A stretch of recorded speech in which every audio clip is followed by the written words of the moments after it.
খেলাধুলার সকল আপডেট পেতে এই ভিডিওটিতে একটি লাইক করুন এবং আপনি যদি আমার চ্যানেলটিতে নতুন হয়ে থাকেন তাহলে চ্যানেলটি সাবস্ক্রাইব করে পাশে থাকা নোটিফিকেশন বেল আইকনটি বাজিয়ে দিন।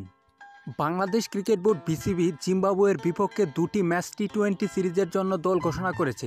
আগামী 9 মার্চ প্রথম ম্যাচ এবং দ্বিতীয় ম্যাচ অনুষ্ঠিত হবে 11 মার্চ।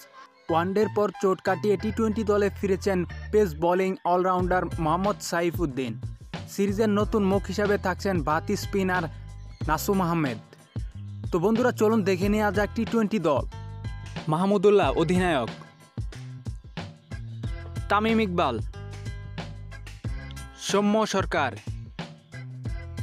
মোহাম্মদ নাইম শেখ, লিটন দাস, আফিফ হোসেন, মেহেদি হাসান, আমিনুল ইসলাম বিপ্লব, মোস্তাফিজুর রহমান, শফিউল ইসলাম, আলামিন হোসেন, হাসান মাহমুদ, মুশফিকুর রহিম, মোহাম্মদ সাইফুদ্দিন, নাসুম আহমেদ।